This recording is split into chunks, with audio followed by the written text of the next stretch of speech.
Part. তো এই চ্যাপ্টারটা মেইনলি হচ্ছে ব্যাকটেরিয়াল যে ডিজিজগুলো আছে এগুলো ডিসকাস করা হয়েছে। প্রথমে যদি আমরা একটু খেয়াল করে দেখি, তাহলে এখানে এই চ্যাপ্টারে খুবই ফ্রিকোয়েন্টলি কোশ্চেন আসে, বিশেষ করে স্টেফিলোকক্কাস ইনফেকশন, স্ট্রেপ্টোকক্কাল ইনফেকশন, লেপ্টোস্পাইরাস, যদিও পাশে লেখা নাই, লেপ্টোস্পাইরাস বেশ কয়েকবার আসছে। ফুড পয়জনিং নিয়ে খুব ফ্রিকোয়েন্টলি কোশ্চেন আসে। এছাড়া লেপ্রোসি, এটা থেকেও অনেকবার কোশ্চেন আসছে।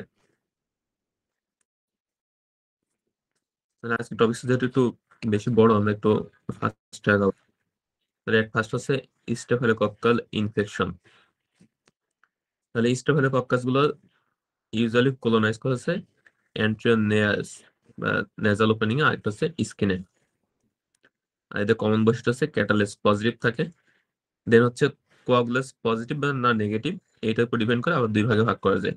একটা হচ্ছে কোয়াগুলাস পজিটিভ স্টেফিলোকক্কাই, আর একটা হচ্ছে কোয়াগুলাস নেগেটিভ স্টেফিলোকক্কাই।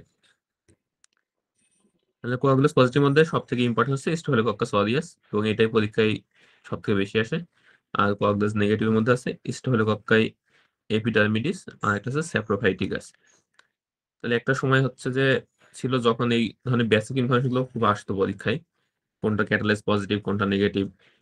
এখন কোশ্চেন গুলো ইউজুয়ালি ক্লিনিক্যাল টাইপ হয়, এবং এই ধরনের ইনফরমেশন এখন খুব কমই আসে। সো বেসিক ইনফরমেশন নিয়ে এখন খুব একটা টেনশন না করলে হবে। দেন হচ্ছে স্কিন ইনফেকশন কজড বাই স্টেফিলোকক্কাই। এখানে জাস্ট শুধু নামগুলো পড়বেন যে স্টেফিলোকক্কাই কি কি স্কিন ইনফেকশন করতে পারে। এরপর আমাদের জন্য সব থেকে বেশি ইম্পর্টেন্ট যেটা পরীক্ষায় লাগবে, স্টেফিলোকক্কাস অরিয়াস। এটা হচ্ছে বোথ ক্যাটাস পজিটিভ এন্ড কোয়াগুলাস পজিটিভ। এটা কিছু মেজর টক্সিন প্রডিউস করে, এর মধ্যে আছে এন্টোটক্সিন, টক্সিক শক সিন্ড্রোম টক্সিন 1 আর এক্সফোলিয়েটিন।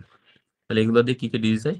এন্টোটক্সিন দিয়ে ফুড পয়জনিং, তারপরে টিএসএসটি, এটা দিয়ে হয় টক্সিক শক সিন্ড্রোম, আর এক্সফোলিয়েটিন দিয়ে হয় স্কার্ডের স্কিন সিন্ড্রোম।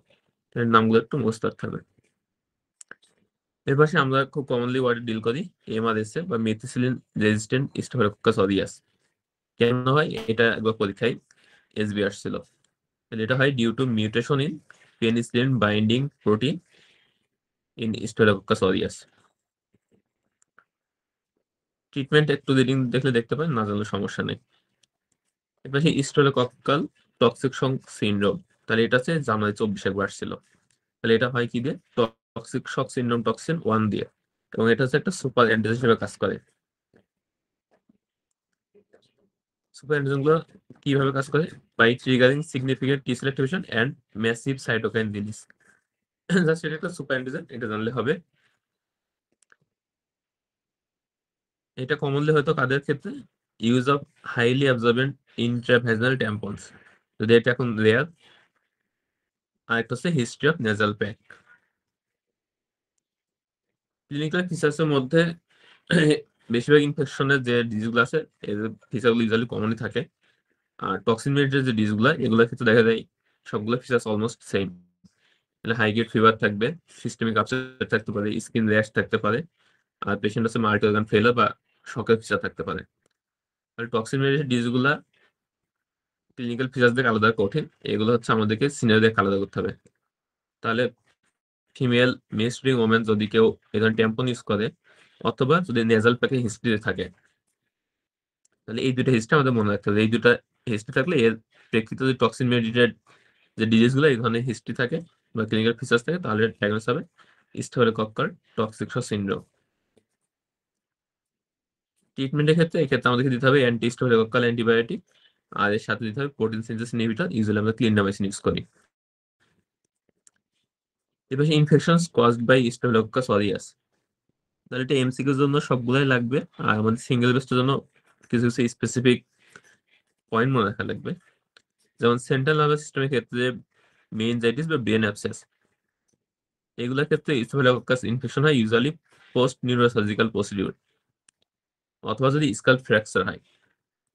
তাহলে কোনো একটা পেশেন্ট যদি রোড ট্রাফিক অ্যাক্সিডেন্ট হয়ে স্কাল ফ্র্যাকচার হয়ে মেনিনজাইটিস বা ব্রেন অ্যাবসেস হয়, অথবা নিউরোসার্জিক্যাল কোনো প্রসিডিউর করা হয়েছে, এরপরে যদি এই ধরনের ব্রেন অ্যাবসেস ডেভেলপ করে, তাহলে মোস্ট লাইকলি কজ হচ্ছে স্টেফিলোকক্কাস অরিয়াস। তাহলে এই পয়েন্ট আমাদের মনে রাখা লাগবে। এরপর স্টেফিলোকক্কাস অরিয়াস লাংসে নিউমোনিয়া করতে পারে, নিউমোথোরাক্স করতে পারে, লাংয়ে অ্যাবসেস করতে পারে, এমপাইমা করতে পারে। তারপর আমরা এর আগে বলছি নিউমোটোসিলও করতে পারে। তাহলে আমাদেরকে মনে রাখতে হবে যে স্টেফিলোকক্কাস অরিয়াস আমরা কখন চিন্তা করব। ফার্স্ট হচ্ছে যদি পেশেন্টটা আইভি ড্রাগ ইউজার্স হয়, তাহলে স্টেফিলোকক্কাস অরিয়াসের যে কোনো সিনারিও থাকলে ইউজুয়ালি আইভি ড্রাগ ইউজারের কথাটা মেনশন করা থাকে। তাহলে কোনো একটা আইভি ড্রাগ ইউজার পেশেন্টটা যদি নিউমোনিয়া হয় কিংবা এন্ডোকার্ডাইটিস হয় অথবা সেপ্টিক আর্থারিটিস বা অস্টিওমাইলিটিস, যেটাই হোক, মোস্ট লাইকলি কজ হচ্ছে স্টেফিলোকক্কাস অরিয়াস। তাহলে আইভি ড্রাগ ইউজার এই টার্মটা মনে রাখতে হবে। দেন হচ্ছে কোনো পেশেন্ট যদি রিসেন্ট ভাইরাল ইলনেস বা ইনফ্লুয়েঞ্জা হিস্ট্রি থাকে, সেক্ষেত্রে নিউমোনিয়া হয় স্টেফিলোকক্কাস অরিয়াস দিয়ে। আর একটা হচ্ছে ক্যাভিটাইলেশন যদি থাকে, তাহলে ইনফেক্টিভ কজ অফ ক্যাভিটাইলেশন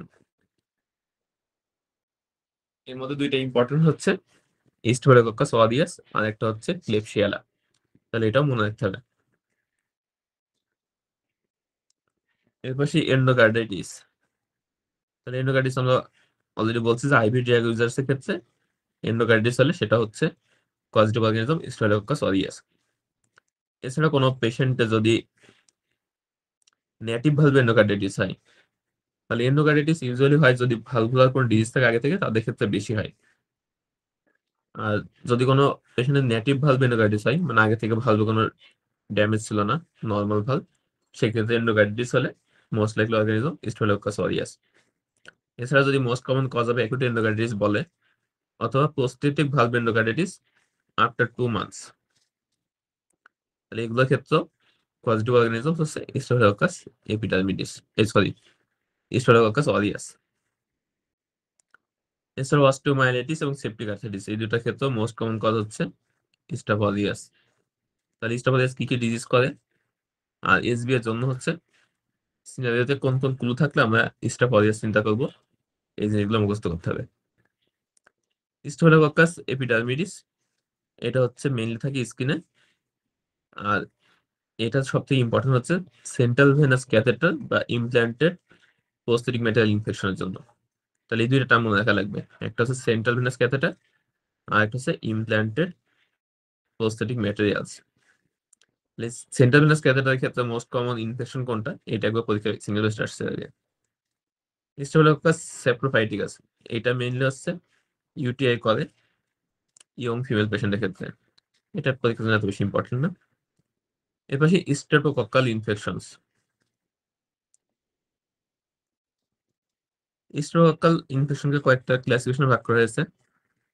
একটা হচ্ছে beta haemolytic, alpha haemolytic. Beta হিমোলাইটিকও দুই ভাগে ভাগ করা হয়েছে। এগুলো কিসের ভিত্তিতে ভাগ করা হয়েছে তো ডিটেলস না জানলে চলবে, জাস্ট এই পয়েন্টগুলো কয়েকটা পয়েন্ট মুখস্থ রাখলে হবে। তাহলে এর মধ্যে আমাদের সব থেকে বেশি যেটা পরীক্ষায় লাগে সেই চারটা এখানে আলাদা করে দেওয়া হয়েছে। বিটা হিমোলাইটিক এর মধ্যে গ্রুপ এ হচ্ছে স্ট্রেপ্টোকক্কাস পায়োজেন্স আর গ্রুপ বি হচ্ছে অ্যাগালেক্সি। আর আলফা হিমোলাইটিককে দুই ভাগে ভাগ করা যায়, একটা হচ্ছে অপ্টোসিন সেন্সিটিভ আর একটা হচ্ছে রেজিস্ট্যান্স। এর মধ্যে সেন্সিটিভ হচ্ছে স্ট্রেপ্টোকক্কাস নিউমোনি আর রেজিস্ট্যান্ট হচ্ছে ভিরিডিয়ান স্ট্রেপ্টোকক্কাই।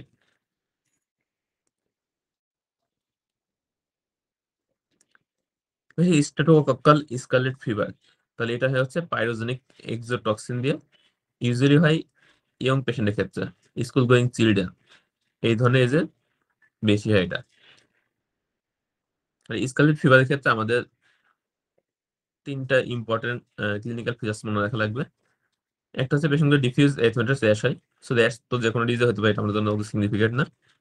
এটা সিগনিফিকেন্ট হচ্ছে র্যাশ গুলো blanches on pressure and classically with circum oral pallor. তাহলে ওরাল ক্যাভিটির চারি সাইডে এগুলো হচ্ছে প্যালোনেস থাকে, আর একটা হচ্ছে ব্ল্যান্সিং র্যাশ থাকবে।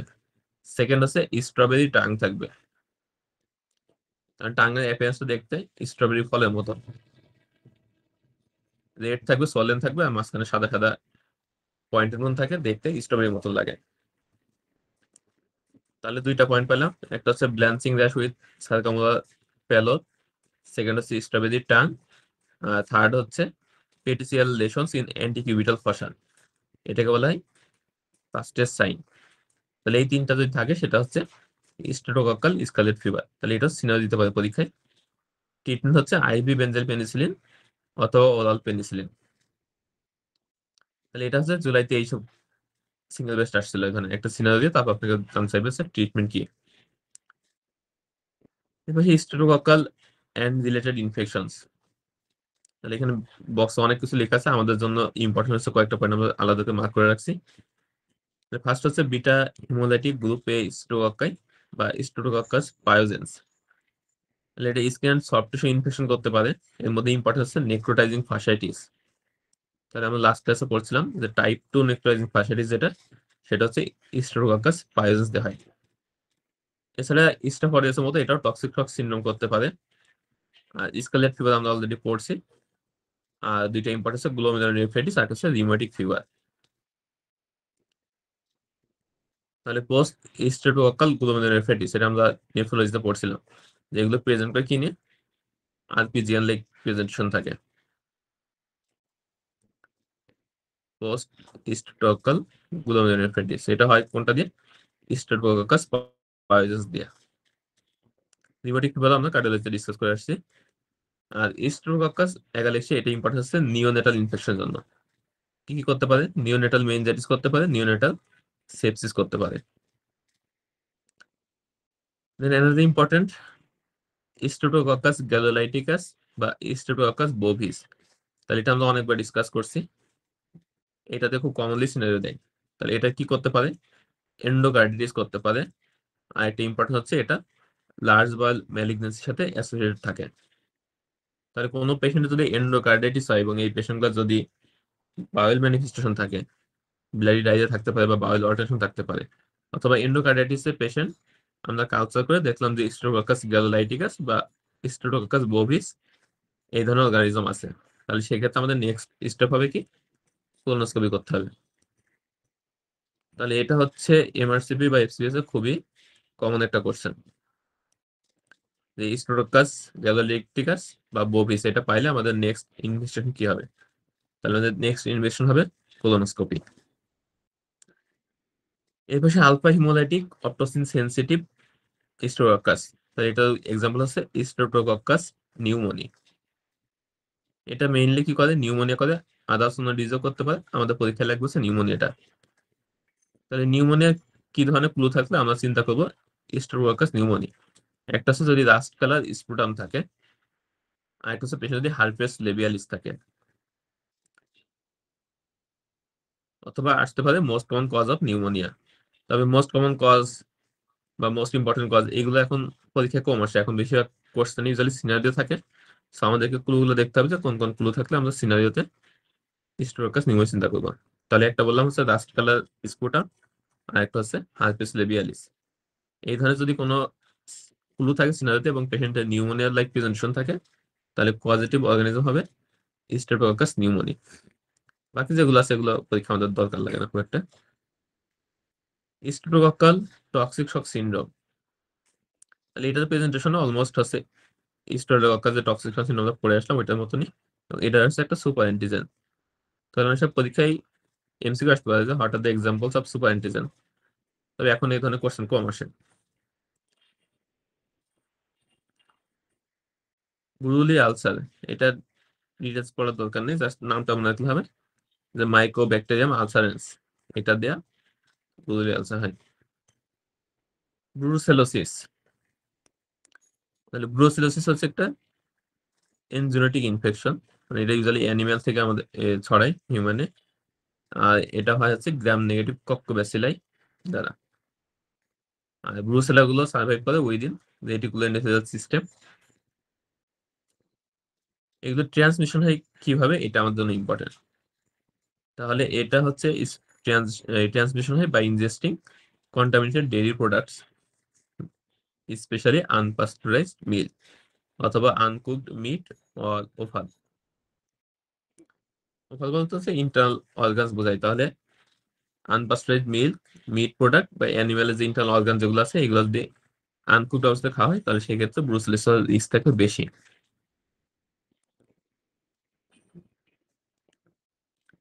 ক্লিনিক্যাল ফিচার্সে মোটামুটি সব সিস্টেমে এটা ইনভলভমেন্ট করতে পারে। নিউরোলজিক্যালি যে ধরনের ফিচার্স যেগুলো আছে সবগুলাই হইতে পারে, স্ট্রোক হইতে পারে, হেমোরেজ হইতে পারে, মেনিনজাইটিস, ক্রেনিয়াল পলসি হইতে পারে, মাইলোপ্যাথি হইতে পারে, রেটিকুলোপ্যাথি হইতে পারে, মানে প্রত্যেকটা পার্টি ইনভলভমেন্ট হইতে পারে। তাহলে আমাদের জন্য যেগুলো ইম্পর্টেন্ট সেগুলো আমরা দাগে রাখছি আলাদা করে। মেনিনজাইটিস, গ্রানুলার পলসিস, এদিকে আছে বনসেন জয়েন্ট আছে, স্যাকুলাইটিস, দেন আছে সোয়াস অ্যাবসেস বা প্যারাভার্টিব্রাল অ্যাবসেস, হাইলার লিম্ফেনোপ্যাথি করতে পারে, মেলোডিয়াস পাসপিরেশন করতে পারে। বুরুসেলোসিসের ফিচার্স অনেকটা দেখতে টিবি মতো লাগে, মানে টিবিতে যেগুলো হইতে পারে এই সবগুলো বুরুসেলাতেও হইতে পারে।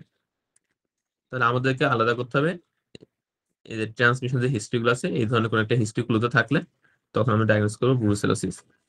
তাহলে এটা মনে রাখতে হবে যে unpasteurised milk, uncook meat or over. Diagnosis ক্ষেত্রে আমাদের ডেফিনিট ডায়াগনোসিস করতে কালচার করতে হবে, অথবা আমরা সেরোলজিক্যাল টাইটার দেখতে পারি। ট্রিটমেন্টের ক্ষেত্রে আমরা ইউজুয়ালি ইউজ করি হচ্ছে অ্যামাইনোগ্লাইকোসাইড, এর সাথে আমরা টেট্রাসাইক্লিন ইউজ করতে পারি, অথবা রিফাম্পিসিন ইউজ করতে পারি। তাহলে এই তিনটা ড্রাগ ইউজুয়ালি ইউজ করা হয়, একটা হচ্ছে অ্যামাইনোগ্লাইকোসাইড, একটা হচ্ছে টেট্রাসাইক্লিন, আর একটা হচ্ছে রিফাম্পিসিন। এটা ডিপেন্ড করে যে কোন সিস্টেম ইনভলভমেন্ট হয়েছে, এটার উপর ডিপেন্ড করে আমরা বিভিন্ন কম্বিনেশন ইউজ করি। তো ডিটেলস ট্রিটমেন্ট না জানলেও চলবে। এবার সে লাইম ডিজিজ। লাইম ডিজিজ হয় কিসের মাধ্যমে? বোরেলিয়া বা গ্রোফারি মাধ্যমে। এটা হচ্ছে একটা স্পাইরোকিট, আর এটা ছড়ায় কিসের মাধ্যমে? After bite from ticks or lice. Lyme disease সিনারিওতে ইউজুয়ালি দেওয়া থাকে পেশেন্টের ক্লু হিসেবে দেওয়া থাকে ট্রাভেলিং হিস্ট্রি থাকে পেশেন্টের, এবং ট্রাভেলিংটা ইউজুয়ালি দেখা যাচ্ছে কোনো ফরেস্টে বা হিল ট্র্যাক্স এই ধরনের কোথাও জায়গায়, যেখানে যে ধরনের টিক্স বা লাইসের থেকে বাইট হওয়ার রিস্ক থাকে। তাহলে ট্রাভেলিং হিস্ট্রি থাকবে, এর সাথে ক্লিনিক্যাল সিনারিও থাকবে। ক্লিনিক্যাল সিনারিওর মধ্যে আমাদের সব থেকে ইম্পর্টেন্ট যেটা হচ্ছে সেটা হচ্ছে স্কিন র্যাশ। এখানে স্কিন র্যাশ যেটা হয় সেটা হচ্ছে ইরাইথেমা মাইগ্রেন্স। ইরাইথেমা মাল্টিফর্মের সাথে এটা ডিফারেন্স হচ্ছে এটা ইউজুয়ালি হবে এট দ্য বাইট সাইড এবং ইউজুয়ালি সিঙ্গেল থাকে। তাহলে skin reaction around the site of tick bite known as erythema migrans. তাহলে এটা হচ্ছে ক্লিনিক্যাল ফিচার, এই প্যাথোগনমিক ফিচার বা characteristic feature of Lyme disease. দেখতে কেমন হয়? বুলসাই অ্যাপিয়ারেন্স থাকে।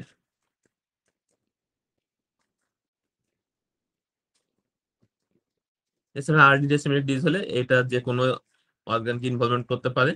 পেশেন্টের লিম্ফেনোপ্যাথি থাকতে পারে, মেনিনজাইটিস হইতে পারে, ক্রেনাল নার্ভ পলসি হইতে পারে, পেরিফেরাল নিউরোপ্যাথি থাকতে পারে, রেডিকুলোপ্যাথি, কার্ডাইটিস, যে কোনো অর্গান ইনভলভমেন্ট হইতে পারে।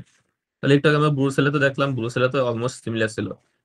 সিএনএস, লিম্ফেনোপ্যাথি, আদার অর্গান সেগুলো ইনভলভমেন্ট হইতে পারে। তাহলে ডিফারেন্সিয়েটিং পয়েন্ট কি? ডিফারেন্সিয়েটিং পয়েন্ট হচ্ছে লাইম ডিজিজের ক্ষেত্রে ইউজুয়ালি ট্রাভেলিং হিস্ট্রি থাকবে, আর হচ্ছে এই ধরনের স্কিন র্যাশ থাকবে। ইরাইথেমা মাইগ্রেন্স, যেটা অ্যাপিয়ারেন্স হচ্ছে বুলসাই অ্যাপিয়ারেন্স। এটা একটু আমরা দেখে রাখি, তাহলে এটা মনে রাখতে সুবিধা হবে।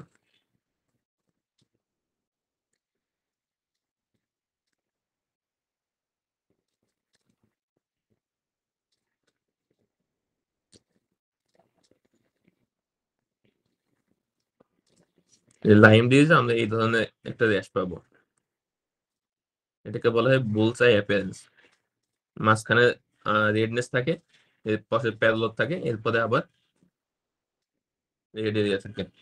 তাহলে এটা হচ্ছে যে কোনো পরীক্ষার জন্য খুবই ইম্পর্টেন্ট। আর এমআরসি পরীক্ষাগুলোতে তো অনেক সময় এগুলা ছবি দিয়ে দেয়, ছবি দিয়ে, যে এটাকে বলা হয় বুলসাই। অনেকে গেম খেলছেন হয়তো। তাহলে এই ধরনের একটা অ্যাপিয়ারেন্স থাকবে, ঠিক আছে। ডায়াগনোসিস এখানে আমরা সিরোলজি করে ডায়াগনোস করতে পারি। ট্রিটমেন্টের ক্ষেত্রে যদি পেশেন্ট অ্যাসিমপ্টোমেটিক থাকে এবং অ্যান্টিবডি ফর্মেশন হয় তাহলে ইউজুয়ালি ট্রিটমেন্ট লাগে না। ট্রিটমেন্ট লাগবে কখন? যদি পেশেন্টের ডিসেমিনেটেড ডিজিজ থাকে, সিমটোমেটিক থাকে, বা লেট যে কমপ্লিকেশন আছে সেগুলো যদি থাকে, সেক্ষেত্রে ট্রিটমেন্ট লাগবে। আরেকটা জিনিস এখানে ইম্পর্টেন্ট, কোনো পেশেন্ট যদি স্কিন র্যাশ থাকে তাহলে পেশেন্টকে অবশ্যই ট্রিটমেন্ট করতে হবে। এই লাইনটা important. However erythema migrans always requires therapy. তাহলে কোশ্চেনে কিন্তু এই ধরনের একটা সিনারিও দিয়ে তারপর তাকে দিয়ে দিতে পারে যে পেশেন্টের এরকম রেড বুলসাই শেপ স্কিন র্যাশ আছে, তারপর পেশেন্টে কিছু সিমটমস দিয়ে দিবে, এরপর দিবে যে পেশেন্টের ফার্দার ম্যানেজমেন্ট কি, পেশেন্টকে আমরা কি জাস্ট ফলো আপ করবো নাকি তাকে ট্রিটমেন্ট করতে হবে। তাহলে স্কিন র্যাশ যদি থাকে তাহলে ইন্ডিকেট করে এটা অলওয়েজ পেশেন্টের ট্রিটমেন্ট লাগবে। ট্রিটমেন্টের ক্ষেত্রে আমাদের স্টেরয়েড থেরাপি কি ডিউরেশন তো লাগে না ইউজুয়ালি, ডক্সিসাইক্লিন অথবা অ্যামোক্সিসিলিন। আর পেশেন্ট যদি নিউরোলজিক্যাল ম্যানিফেস্টেশন থাকে, নার্ভাস সিস্টেম ইনভলভমেন্ট থাকে, সেক্ষেত্রে আমাদের ট্রিটমেন্ট অফ চয়েস হবে থার্ড জেনারেশন সেফালোস্পোরিন, সেফট্রাক্সন। তাহলে এটাও পরীক্ষা কিন্তু আসে। একটা সিম্পল সিনারি দিয়ে দিতে পারে, পেশেন্টের লিম্ফেডেনোপ্যাথি আছে, ফিভার টিভার এগুলো আছে, জয়েন্ট পেন আছে, আর সাথে স্কিন র্যাশ আছে, ট্রিটমেন্ট অফ চয়েস কি হবে। তাহলে সেক্ষেত্রে যে টেট্রাসাইক্লিন বা ডক্সিসাইক্লিন। আর যদি কোনো পেশেন্টের সিএনএস ম্যানিফেস্টেশন দিয়ে দেয়, তো পেশেন্ট ফোকাল নিউরোলজিক্যাল ডেফিসিট আছে বা সিজার আছে বা হেডেক আছে, মানে নিউরোলজিক্যাল ইনভলভমেন্ট আছে, তাহলে সেক্ষেত্রে কিন্তু আমাদের ট্রিটমেন্ট অফ চয়েসটা চেঞ্জ হবে। সেক্ষেত্রে আমরা থার্ড জেনারেশন সেফালোস্পোরিন বা সেফট্রাক্সন চয়েস করবো। লাইম ডিজিজ থেকে কয়েকটা ইম্পর্টেন্ট হচ্ছে, আমরা কি কি বললাম। ফার্স্ট হচ্ছে এটা পজিটিভ অর্গানিজমস, সেকেন্ড হচ্ছে এটা হয় by bite from ticks or lice. So পেশেন্টের আউটডোর এক্সপোজার বা ট্রাভেলিং হিস্ট্রি বা যারা ট্র্যাকিং করে, হিল ট্র্যাক করে যারা, তাদের ক্ষেত্রে এই ধরনের ডিজিজ হওয়ার পসিবিলিটি থাকে বেশি। দেন হচ্ছে এদের ক্ষেত্রে ক্যারেক্টারিস্টিক স্কিন র্যাশ থাকে, সেটা হচ্ছে ইরিথিমা মাইগ্রেন্স, আর দেখতে হয় হচ্ছে বুলসাই অ্যাপিয়ারেন্স। দেন কি বললাম যে ইউজুয়ালি পেশেন্টগুলি অ্যাসিমিলেটেড থাকলে ট্রিটমেন্ট লাগবে না, তবে যদি স্কিন র্যাশ থাকে এটা একটা ক্লিনিক্যাল ক্লু যে তার হচ্ছে ট্রিটমেন্ট লাগবে, অথবা যদি পেশেন্ট সিমটোমেটিক হয় বা ডিসেমিনেটেড ডিজিজ হয় সেক্ষেত্রে ট্রিটমেন্ট লাগবে। আমরা ইউজুয়ালি ট্রিটমেন্ট চয়েস করেছে টেট্রাসাইক্লিন, আর পেশেন্টের যদি নিউরোলজিক্যাল ইনভলভমেন্ট থাকে সেক্ষেত্রে আমরা চয়েস করবো থার্ড জেনারেশন সেফালোস্পোরিন। এর পাশে লেপ্টোস্পাইরোসিস, তো এটা হচ্ছে একটা জুনোটিক ডিজিজ এবং এটা হচ্ছে একটা স্পাইরোকিট দিয়ে হয়।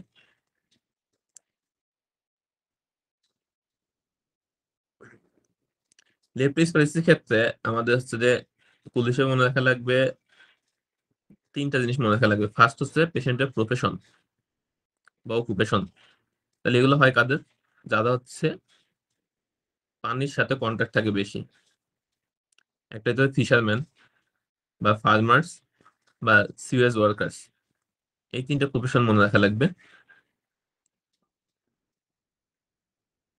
দেন হইতে পারে কাদের ক্ষেত্রে, যদি পেশেন্টের কন্টামিনেটেড ওয়াটার বা ফ্লাডেড এরিয়ার সাথে কন্ট্যাক্ট থাকে। তাহলে এটা হলো আমাদের হিস্ট্রিতে পাইলাম যে পেশেন্টের অকুপেশনাল হিস্ট্রি বা এক্সপোজার হিস্ট্রি। সেকেন্ড হচ্ছে প্রেজেন্টেশন কেমন থাকবে, ডেঙ্গু লাইক ফিচার্স, পেশেন্টগুলো ফিভার থাকবে, হেডেক থাকতে পারে, স্কিন র্যাশ থাকতে পারে, জয়েন্ট পেইন থাকতে পারে, মেনিনজাইটিস থাকতে পারে অনেক সময়। তাহলে এটা পেলাম 2 নম্বর পয়েন্ট।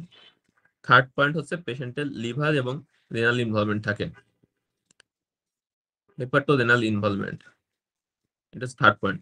তাহলে পেশেন্টের হেপাটাইটিস বা অ্যাবনর্মাল লিভার ফাংশন টেস্ট থাকবে, একেআই থাকবে। আর ডেঙ্গুর মতো এখানেও ব্লিডিং ম্যানিফেস্টেশন থাকতে পারে। তাহলে ডেঙ্গু পেশেন্ট গুলো যেমন হচ্ছে এপিস্ট্যাক্সিস, হিমোটাইটিস, হেমাটাইটিস এগুলো থাকতে পারে, লেপ্টোস্পাইরোসিস ক্ষেত্রে এই ধরনের ম্যানিফেস্টেশন থাকতে পারে। তাহলে ইম্পর্টেন্ট 3টা পয়েন্ট, একটা হচ্ছে অকুপেশনাল হিস্ট্রি বা কন্টামিনেটেড ওয়াটার বা ফ্লাডেড এরিয়াতে এক্সপোজড আছে কিনা, কন্ট্যাক্ট হয়েছে কিনা। সেকেন্ড হচ্ছে ডেঙ্গুর মতন ফিচার। আর থার্ড হচ্ছে হেপাটোরেনাল ইনভলভমেন্ট, মানে liver function test abnormal, renal function test abnormal. তাহলে এই ধরনের সিনারিও থাকলে আমরা তখন চিন্তা করবো লেপ্টোস্পাইরোসিস। তাহলে কোনো পেশেন্টের যদি অকুপেশনাল হিস্ট্রি স্পেসিফিক্যালি আলাদা করে মেনশন করে, যে পেশেন্ট ফার্মার বা ফিশারম্যান বা সিওয়েজ ওয়ার্কার্স, তাহলে এই ধরনের অকুপেশনাল হিস্ট্রি স্পেসিফিক্যালি মেনশন করলে দেখতে হবে যে এটার সাথে রিলেটেড কোনো ডিজিজ দিয়ে মেলানো যায় কিনা।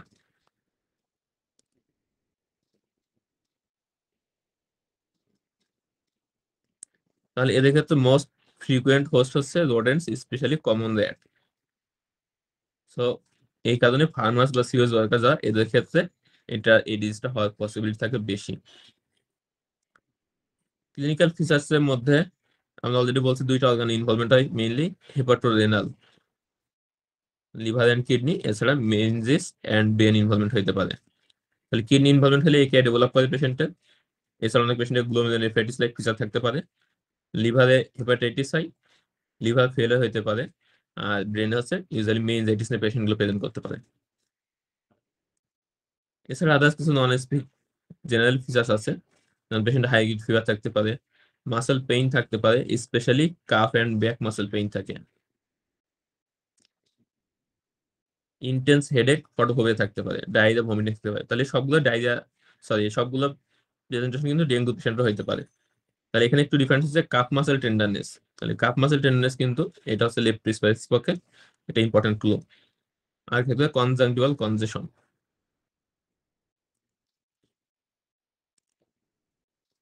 হচ্ছে ইকটেরিক লেপ্টোস্পিরোসিস বা ওয়েলস ডিজিজ।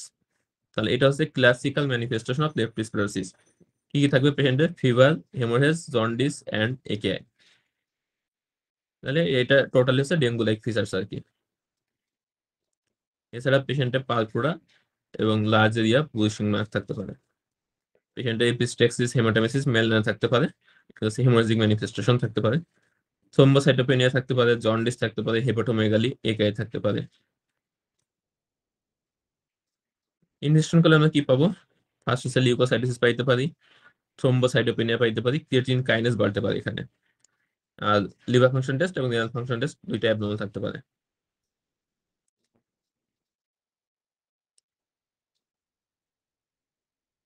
এক্ষেত্রে আমাদের ইনভেস্টিগেশন চয়েস হবে কি? Microscopic agglutination test. এটা একবার পরীক্ষা সিঙ্গেল বেস্ট আসছে, লেপ্টোস্পিরাস সিনারি দিয়ে এরপর দিয়ে দেবে ইনভেস্টিগেশন চয়েস কি। তাহলে এক্ষেত্রে মাইক্রোস্কোপিক অ্যাগ্লুটেশন টেস্ট বা শর্ট ফর্মে অনেক সময় ম্যাট বলা হয়। ট্রিটমেন্টের ক্ষেত্রে আমাদের ট্রিটমেন্ট চয়েস হচ্ছে ওরাল ডক্সিসাইক্লিন অথবা আইভি পেনিসিলিন অথবা আইভি সেপ্টিয়াক্সন। তাহলে ইউজুয়ালি আইভি সেপ্টিয়াক্সনটা বেশি প্র্যাকটিস করা হয়। এছাড়া আমরা ডক্সিসাইক্লিন এবং আইভি পেনিসিলিন ইউজ করতে পারি। এরপর হচ্ছে লিস্টেরিওসিস। তাহলে এটা হচ্ছে একটা গ্রাম পজিটিভ ব্যাসিলাই। ক্লিনিক্যাল ম্যানিফেস্টেশনের ভিতরে আমাদের একইভাবে আবার ক্লু মনে রাখা লাগবে যে কোন কোন ক্ষেত্রে আমরা লিস্টেরিয়া চিন্তা করব। তাহলে এইটা ইউজুয়ালি ইনফেকশন, সরি, ম্যানিফেস্টেশন বেশি করা হচ্ছে ইমিউনো কম্প্রোমাইজ পেশেন্টের ক্ষেত্রে। আর বাকি যে দুটো কন্ডিশন আছে এটা আসলে ইমিউনো কম্প্রোমাইজ থাকে। একটা হচ্ছে প্রেগনেন্ট ওমেন আর একটা হচ্ছে very old person, age over 55 years. তাহলে প্রেগনেন্সি, ভেরি ওল্ড এজ আর একটা হচ্ছে ইমিউনো কম্প্রোমাইজ পিপল। তাহলে এদের ক্ষেত্রে আমরা লিস্টারটা বেশি চিন্তা করবো। প্রেজেন্টেশন কি থাকে? ইউজুয়ালি মেইনজাইটিস নিয়ে প্রেজেন্ট করে এবং এটা প্রেজেন্টেশন থাকে ব্যাকটেরিয়াল মেইনজাইটিসের মতনই, কিন্তু ডিফারেন্সটা আছে এখানে সিএসএফ গ্লুকোজ ইউজুয়ালি নরমাল থাকে।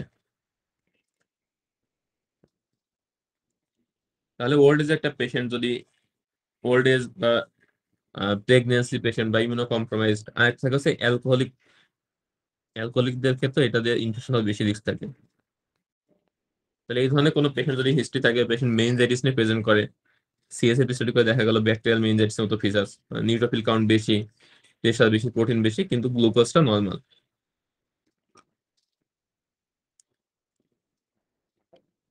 আর একটা থাকতে পারে ব্রেন স্টেম ম্যানিফেস্টেশন থাকতে পারে। তাহলে এই ধরনের যদি ফিচার্স থাকে তাহলে সেক্ষেত্রে আমাদের ডায়াগনোস হবে লিস্টেরিওসিস। এবং ট্রিটমেন্ট কি হবে সেক্ষেত্রে? আইভি অ্যামোক্সিসিলিন আর অ্যাম্পিসিলিন প্লাস অ্যামাইনো গ্লাইসাইড কম্বিনেশন।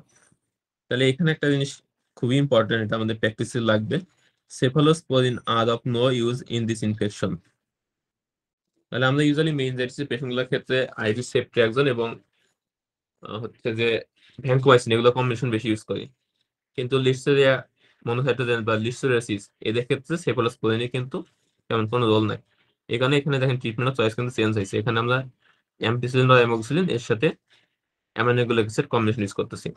তাহলে এটা যেহেতু অন্যান্য মেইনজাইটিস থেকে একটু ডিফারেন্ট, সো এটা কিন্তু পরীক্ষার জন্য খুব ইম্পর্টেন্ট।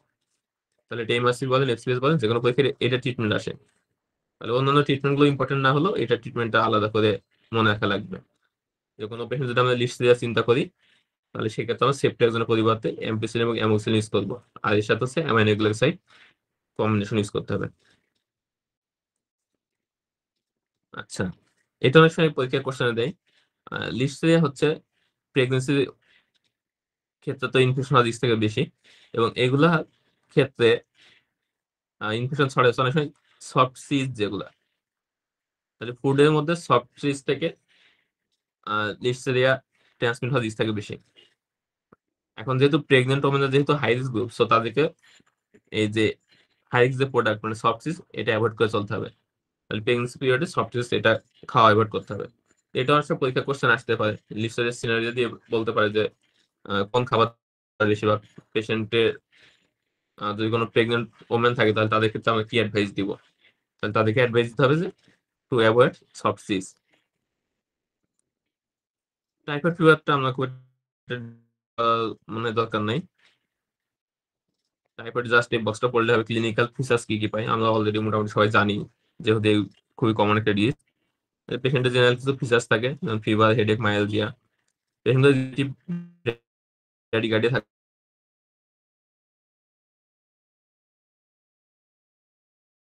লিখে গিয়ে at the end of first week বা সেকেন্ড উইকে পেশেন্টের রেসপিরেটরি ম্যানিফেস্টেশন থাকতে পারে, স্কিন র্যাশ থাকতে পারে, রোজ স্পট, স্প্লেনোমেগালি থাকতে পারে, অ্যাবডোমিনাল ডিস্টেন্স থাকতে পারে। আর কমপ্লিকেশন গুলো ইউজুয়ালি ডেভেলপ করে আফটার সেকেন্ড উইক। কি কমপ্লিকেশন ডেভেলপ করতে পারে? ডেলিরিয়াম হতে পারে, কোমা, ডেথ হতে পারে। তাহলে এখান থেকে আমাদের লাগবে ফার্স্ট উইকে আমরা কি কি ফিচার্স পাবো, at the end of first week আর at the end of second week কি কি ফিচার্স পাবো। আর কমপ্লিকেশন কি কি হতে পারে, এখান থেকে পালপেশন হতে পারে, হেমোরেজ হতে পারে, পেশেন্টের মেনিনজাইটিস, কোলেস্টাইটিস বা বোন এন্ড জয়েন্ট ইনফেকশন হতে পারে, আর টক্সিক হিসেবে মায়োকার্ডিয়াস নেফ্রাইটিস ডেভেলপ করতে পারে। তাহলে টাইফয়েড ফিভার থেকে আমাদের পড়তে হবে কোন উইকে কোন ফিচার্স পাই, আর সেকেন্ড হচ্ছে কমপ্লিকেশন কি কি হতে পারে। আর এই টাইফয়েড ফিভারের ক্ষেত্রে এগুলো হচ্ছে এই ক্যারিয়ার্স থাকে কোথায় আর কি। তাহলে এখানে ইউজুয়ালি গল ব্লাডারে এই ব্যাসিলা গুলো পারসিস্ট করতে পারে। তো অনেক পেশেন্টে এই জন্য অনেক সময় কোলেসিস্টেরল লাগতে পারে। ইনভেস্টনের মধ্যে আমরা ইউজুয়ালি ডাব্লিউসি কাউন্টটা কম পাই, লিউকোপেনিয়া পাইতে পারি। আর ফার্স্ট উইকে আমরা কনফার্ম করে ব্লাড কালচার করতে পারি, সেকেন্ড এন্ড থার্ড উইকে স্টুল কালচার করতে পারি। মেলিওডোসিস এটা হচ্ছে যে এবার জানাই 25-এ সিঙ্গেল হিসেবে আসছে। তাহলে এটা টিপিক্যাল সিনিয়র থাকে কি, এখানেও অকুপেশনটা ইম্পর্টেন্ট, ইউজুয়ালি ফার্মারদের ক্ষেত্রে বেশি হয়। সেকেন্ড হচ্ছে পেশেন্টের নিউমোনিয়া থাকতে পারে, এবং মোস্ট ইম্পর্টেন্ট যেটা, ইউজুয়ালি মাল্টিপল সাইটে অ্যাবসেস থাকে। এটা লাংস, লিভার, স্প্লিন, বোনস যে কোনো জায়গায় হইতে পারে। তাহলে এটার ক্ষেত্রে অর্গানিজম নামটা ইম্পর্টেন্ট। তাহলে বার্কোল্ডেরিয়া দিয়ে এটা হয়, বার্কোল্ডেরিয়া সিউডোমেলাই। এটা মেইনলি পাওয়া যায় কোথায়, সয়েল অ্যান্ড ওয়াটারে, বিশেষ করে রাইস প্যাডি ফিল্ডস। তাহলে এটি ইম্পর্টেন্ট। তাহলে রাইস প্যাডি ফিল্ডস বা ধান খেতে আমাদের যেহেতু কৃষকরা বেশি কাজ করে, সো ফার্মার অকুপেশনটা এখানে পার্টিকুলার ইম্পর্টেন্ট। তাহলে রাইস প্যাডি ফিল্ডস এটাকে আমরা আরেকটা ডিজিজে পড়ছিলাম, সেটা হচ্ছে জাপানিজ এনকেফেলাইটিস। তাহলে এই দুইটা ডিজিজ মনে রাখা লাগবে, জাপানিজ এনকেফেলাইটিস আর একটা হচ্ছে মিলিওডোসিস। এই দুটা হচ্ছে ফার্মারদের ক্ষেত্রে বেশি ইম্পর্টেন্ট। আর একটু আগে একটা পড়লাম লেপ্টোস্পাইরোসিস।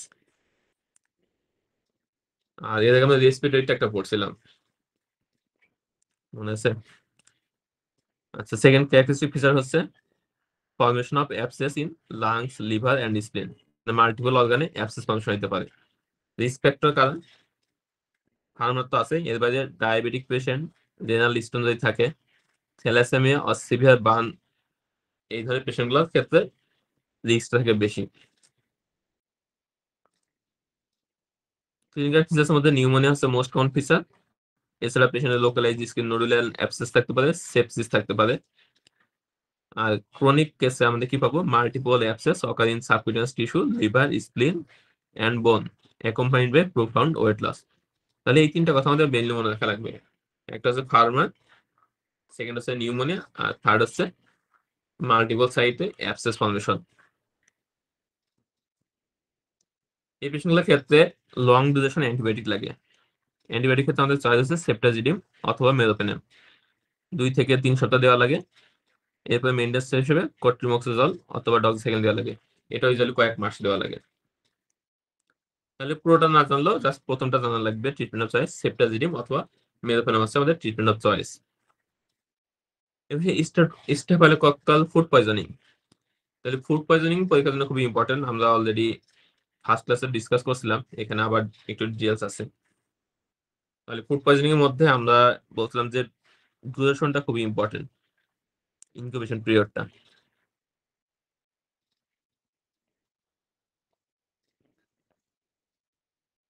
তাহলে স্টেফিলোকক্কাল ফুড পয়জনিং এটা হয় ইউজুয়ালি কোন প্রোডাক্ট গুলো খাইলে বেশি হবে? একটা হচ্ছে dairy products including cheese and cooked meat. তাহলে এই কথাটা খুব ভালো করে মনে রাখা লাগবে। সেকেন্ড হচ্ছে ডিউরেশন, কতক্ষণের মধ্যে হবে? Within 1 to 6 hours। থার্ড হচ্ছে সিমটমস, তাহলে এই ক্ষেত্রে nausea and vomiting, profuse vomiting, এই দুটো হচ্ছে প্রিডমিনেন্ট থাকে। আর ডায়রিয়া পেশেন্টে থাকতে পারে, অনেক সময় নাও থাকতে পারে। তাহলে কোনো পেশেন্টে যদি এই ধরনের হিস্ট্রি থাকে, ডেইরি প্রোডাক্টস বা চিজ বা কুকড মিট খায়, অ্যান্ড দেন পেশেন্টে within 6 hours severe nausea and vomiting develop করে, তাহলে মোস্ট লাইকলি এটা হচ্ছে স্টেফিলোকক্কাল ফুড পয়জনিং। দেন হচ্ছে ব্যাসিলাস সিরিয়াস ফুড পয়জনিং কখন চিন্তা করব? এই ক্ষেত্রে ডিউরেশনটা মোটামুটি উইদিন 6 hours এর ক্ষেত্রে হয়। পেশেন্টের র্যাপিড অনসেট অফ ভমিটিং থাকতে পারে, কোনো কোনো পেশেন্টের ডায়রিয়া থাকতে পারে। তাহলে ডিফারেন্সিয়েটিং পয়েন্ট হচ্ছে ফুড হিস্ট্রিটা। তাহলে ব্যাসিলাস সিরিয়াস ফুড পয়জনিংটা মেইনলি হচ্ছে ফ্রাইড রাইস বা রিহিটেড রাইস অথবা ফ্রেশলি মেড সস। তাহলে এই ধরনের যদি কোনো ফুড হিস্ট্রি থাকে তাহলে তাদের ক্ষেত্রে ডায়াগনোস হবে bacillus serious food poisoning. Fried rice এটা দিয়ে বেশি মেইনলি পরীক্ষা কোশ্চেন আসে, ফ্রাইড রাইস বা রিহিটেড রাইস বলতে পারে। আর একটা মনে রাখা লাগবে, সেটা হচ্ছে freshly made sauce. Clostridium perfringens food poisoning, আর এটার ক্ষেত্রে ডিউরেশন একটু ডিফারেন্ট। আগে যেটা ক্ষেত্রে ছিল উইদিন 6 hours, আর এটা হচ্ছে 6 to 12 hours। পেশেন্টের সিমটমস থাকে মেইনলি হচ্ছে ডায়রিয়া অ্যান্ড ক্র্যাম্পিং। তাহলে স্টেফিলোকক্কাসের ক্ষেত্রে আমরা পাইছিলাম ছিল প্রমিনেন্ট নস অ্যান্ড ভমিটিং, আর ক্লোস্ট্রিডিয়াম পারফিউজেন্সের ক্ষেত্রে ডায়রিয়াটা বেশি প্রিডোমিনেন্ট থাকবে। আর এদের ক্ষেত্রে ফুড হিস্ট্রি থাকবে হচ্ছে ইউজুয়ালি কন্টামিনেটেড মিট প্রোডাক্টস। তাহলে তিনটা ডিফারেন্সিয়েটিং পয়েন্ট পাইলাম, একটা হচ্ছে ফুড হিস্ট্রি, ডিউরেশন, আর একটা হচ্ছে সিমটমস। এখানে একটা ইম্পর্টেন্ট ক্লু থাকতে পারে, সেটা হচ্ছে পেশেন্টের যে হিস্ট্রিতে পয়েন্টস আউটব্রেক থাকতে পারে, মানে একসাথে অনেকে হইতে পারে। ইউজুয়ালি কোথায় হয়? যে ক্লাসিক্যালি অকার আফটার স্কুল আর ক্যান্টিন লাঞ্চেস হোয়ার মিট স্টুজ আর সার্ভড। তাহলে একসাথে দেখা যাচ্ছে একটা স্কুলে বা একটা ক্যান্টিনের খাবার খেয়ে অনেক ছাত্র বা ক্যান্টিনে কয়েকজন খাবার খেয়ে একসাথে অসুস্থ হয়ে গেছে, গ্যাস্ট্রাইটিস ডেভেলপ করছে। ডিউরেশন হচ্ছে 6 থেকে 12 ঘন্টার মধ্যে। আর প্রিডোমিনেন্ট হচ্ছে ডায়রিয়াটা বেশি প্রিডোমিনেন্ট, তাহলে সেক্ষেত্রে আমাদের ডায়াগনোস হবে ক্লোস্ট্রিডিয়াম পারফিউজেন্স। তাহলে এই পয়েন্টগুলো আমাদের মনে রাখা লাগবে। একটা হচ্ছে ফুড প্রোডাক্ট, দেন হচ্ছে ডিউরেশন, আর হচ্ছে প্রিডোমিনেন্ট সিমটমস কোনটা। এবার হচ্ছে ক্যাম্পেলোব্যাক্টার ইনফেকশন। তাহলে ক্যাম্পেলোব্যাক্টার ইনফেকশনের ক্ষেত্রে আমরা যদি ইনকিউবেশন পিরিয়ডটা দেখি, তাহলে এটা আরো বেশি, 2 to 5 days। আর এই ক্ষেত্রে হচ্ছে সোর্স অফ ইনফেকশন হচ্ছে chicken, beef or contaminated milk products. এখানে আরেকটা ব্যতিক্রম ডিফারেন্সিয়েটিং পয়েন্ট হচ্ছে এগুলোর ক্ষেত্রে ব্লাডি ডায়রিয়া হবে। তাহলে আগে এতক্ষণ যেগুলো পড়ছিলাম সেগুলোতে ইউজুয়ালি ওয়াটার ডায়রিয়া থাকে, আর ক্যাম্পাইলোব্যাক্টার ইনফেকশন থাকে ব্লাডি ডায়রিয়া। এবং এদের ক্ষেত্রে সিভিয়ার অ্যাবডোমিনাল পেইন থাকবে, অনেক সময় দেখে মনে হতে পারে অ্যাকিউট অ্যাপেন্ডিসাইটিসের মতো। তাহলে এই ক্ষেত্রে ফুড প্রোডাক্টস, ইনকিউবেশন পিরিয়ড, দেন হচ্ছে সিমটমস, এগুলো ইম্পর্টেন্ট। কমপ্লিকেশন কি কি হতে পারে ক্যাম্পাইলোব্যাক্টার থেকে? দুইটা মাস্ট মনে রাখা লাগবে, একটা হচ্ছে জিবিএস আর একটা হচ্ছে পোস্ট ইনফেকশন রিঅ্যাক্টিভ আর্থ্রাইটিস। তাহলে এই দুইটা কিন্তু পরীক্ষায় সিনেমা দিয়ে দিতে পারে। এখন একটা পেশেন্টের ব্লাড ডায়রিয়া হিস্ট্রি আছে, সাথে সিভিয়ার কোলিক অ্যাবডোমিনাল পেইন ছিল, 1 সপ্তাহ 2 সপ্তাহ পরে পেশেন্টের ascending type of weakness develop করছে, lower motor neuron type. Diagnosis কি? তাহলে সেক্ষেত্রে ডায়াগনোস হবে জিবিএস। অনেক সময় জানতে হতে পারে যে আন্ডারলাইং কজ কি, তাহলে সেক্ষেত্রে আন্ডারলাইং অর্গানিজম হবে campylobacter jejuni. Post infection reactive arthritis, এটারও অনেক সময় সিনিয়র দিতে পারে। এখন একটা পেশেন্ট আসছে ইনফ্ল্যামেটরি জয়েন্ট পেইন নিয়ে, এর সাথে পেশেন্টের কনজাংটিভাইটিস আছে, সাথে ইউরেথাইটিস আছে, আর পেশেন্টের রিসেন্ট ব্লাডি ডায়রিয়া হিস্ট্রি আছে। পজিটিভ অর্গানিজম কি? তাহলে এই ধরনের একটা সিনারিও কিন্তু দিয়ে দিতে পারে। তাহলে এখানে আলাদা করে দেওয়া আছে যে যে চারটা সবচেয়ে বেশি কমনলি আসে, এর হচ্ছে ইম্পর্টেন্ট গুলো কি। তাহলে মেইনলি যদি প্রফিউজ ভমিটিং থাকে আর সাথে যদি সিস বা ডেইরি প্রোডাক্ট খাওয়া হিস্ট্রি থাকে তাহলে স্টোলোকাস অরিয়াস। রিহিটেড ফ্রাইড রাইস বা ফ্রেশলি মেড সস এই ধরনের হিস্ট্রি থাকবে ব্যাসিলাস সিরিয়াস। আর যদি পেশেন্টের outbreak of diarrhoea in school থাকে অথবা যদি ডিউরেশনটা 6 to 12 hours হয় সেক্ষেত্রে হচ্ছে ক্লোস্ট্রিডিয়াম পারফিনজেস। আর যদি সিভিয়ার কোলিক অ্যাবডোমিনাল পেইন হয় লাইক অ্যাকিউট অ্যাপেন্ডিসাইটিস এবং সাথে ব্লাডি ডায়রিয়া থাকে তাহলে মোস্ট লাইকলি অর্গানিজম ক্যাম্পেলিব্যাক্টার জিজোনিয়া। তাহলে এটা খুবই ইম্পর্টেন্ট পরীক্ষার জন্য। এরপর সে ইকোলাই। তাহলে ইকোলাই থেকে আমাদের জাস্ট কয়েকটি ইনফরমেশন মনে রাখলে হবে। ফার্স্ট হচ্ছে এন্টোটক্সিজেনিক ইকোলাই, এটা হচ্ছে ট্রাভেলার্স ডায়রিয়ার most common cause.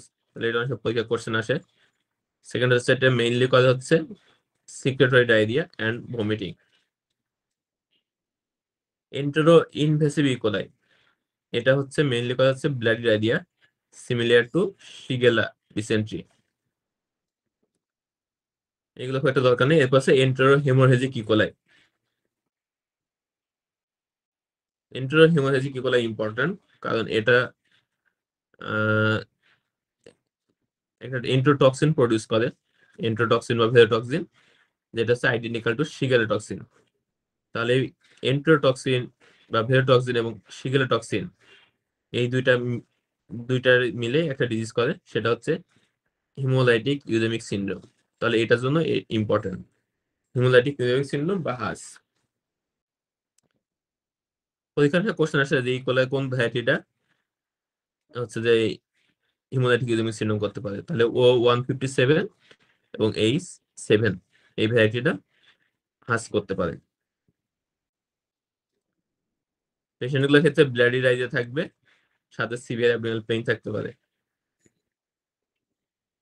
Clostridium ডিফিসিয়াল infection, তাহলে এটাও পরীক্ষার জন্য খুবই ইম্পর্টেন্ট, যেটা এক নাম হচ্ছে সিউডো মেমব্রেনাস কোলাইটিস।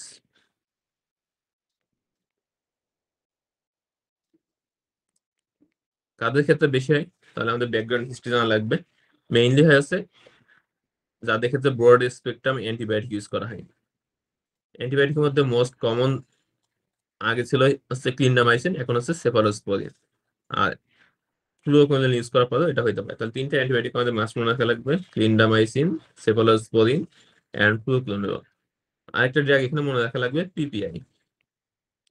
তাহলে এই চারটা ড্রাগ এখানে যদি হিস্ট্রি থাকে, এরপর যদি পেশেন্টের ডায়রিয়া ডেভেলপ করে তাহলে মোস্ট লাইকলি অর্গানিজম হচ্ছে ক্লোস্ট্রিডিয়াম ডিফিসিল। তাহলে এই ডায়রিয়াটা ইউজুয়ালি দেখা যায় হসপিটাল সেটিংসে বেশি হয়।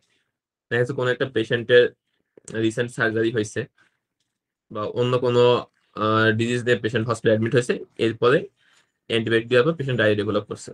তাহলে এই ধরনের সিনারিও পরীক্ষায় বেশি আসে। তাহলে যদি কোনো পেশেন্ট হসপিটাল সেটিংসে ডায়রিয়া ডেভেলপ করে তাহলে এটা বেশিরভাগ ক্ষেত্রে দেখা যায় সিনারিওটা থাকে সিরোমিনাস কোলাইটিসের। ক্লিনিক্যাল ফিচার্সের মধ্যে আমাদের তো একটা ড্রাগ হিস্ট্রি থাকবেই। সেকেন্ড যেটা মনে রাখা লাগবে, পেশেন্টের লোয়ার অ্যাবডোমিনাল পেইন থাকতে পারে আর পেশেন্টের প্রফিউজ ওয়াটারি ডায়রিয়া থাকতে পারে। তাহলে এটা ইম্পর্টেন্ট কারণ কোলাইটিস দেখলে আমাদের ইউজুয়ালি মনে হয় যে ব্লাডি ডায়রিয়া হয়, এইটা বেশি মনে আসে আর কি, যেহেতু আলসারেটিভ কোলাইটিসে ব্লাডি ডায়রিয়া হয়। তাহলে দুইটা কোলাইটিস আমাদের আলাদা করে মনে রাখা লাগবে, একটা হচ্ছে সিউডোমোনাস কোলাইটিস আর একটা হচ্ছে মাইক্রোস্কোপিক কোলাইটিস। তাহলে এগুলোতে কিন্তু ব্লাডি ডায়রিয়া হয়, মাইক্রোস্কোপিক কোলাইটিস, সরি ব্লাডি নয় ওয়াটারি ডায়রিয়া হয় এগুলোতে। ইনভেশন অফ চয়েস, এটা পরীক্ষা কোশ্চেন আসে, diagnosed by detection of toxins A and B in stool। তাহলে আমরা ইউজুয়ালি একটা জানি যে সেখানে অ্যাটিপিক্যাল না ঠিক, একটা আনকমন একটা ইনফরমেশন আমরা অনেকে জানি যে এখানে আমরা সিগমোডোস্কোপি করলে আলসারেটিভ কোলাইটিস লাইক প্রেজেন্টেশন পাই।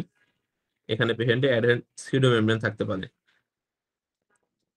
তাহলে কোলোনোস্কোপি বা সিগমোডোস্কোপি করলে আহ, এটা হচ্ছে অনেক সময় ডায়াগনোজ করা পসিবল, কিন্তু এটা যেহেতু ইনভেসিভ প্রসিডিউর সেই কারণে আমাদের এটা ইনভেসিভ চয়েস হিসেবে আমরা এটা কনসিডার করি না আর কি। তাহলে এই ক্ষেত্রে আমাদের ইনভেশন চয়েস হবে ডিটেকশন অফ টক্সিন এ আর বি ইন স্টোর। ট্রিটমেন্ট পরীক্ষায় আসে, এখানে ফার্স্ট লাইন থেরাপি হচ্ছে ওরাল ভ্যানকোমাইসিন। তাহলে এটা মনে রাখা লাগবে। ট্রিটমেন্ট যদিও ডিপেন্ড করে হচ্ছে মাইল্ড, মডারেট নাকি সিভিয়ার, সিভিয়ারিটির উপর ডিপেন্ড করে আমরা ইউজুয়ালি ট্রিটমেন্ট করি। যদি ভেরি সিভিয়ার ডিজিজ হয় সেক্ষেত্রে আমরা ভ্যানকোমাইসিনের সাথে অনেক সময় আইভি মেট্রোনিডাজল ইউজ করি। তবে ডেভিডসন যেহেতু ডিটেলস নাই, তো এখানে একটা জানলে হবে যে ফার্স্ট লাইন ট্রিটমেন্ট হচ্ছে ওরাল ভ্যানকোমাইসিন। একটা অ্যান্টিবডি ইউজ করে যাদের রিকারেন্ট সিরোমিনাস কোলাইটিস হয়, তাদের ক্ষেত্রে আমরা মনোক্লোনাল অ্যান্টিবডি ইউজ করতে পারি, বেসলোটক্সোমা। এটা হচ্ছে রিকারেন্স প্রিভেন্ট করে। তাহলে দুইটা নাম জানলে হবে। যদি এটা বেশি কঠিন লাগে তাহলে শুধু ওরাল ভ্যানকোমাইসিন এটা মনে রাখলে হবে।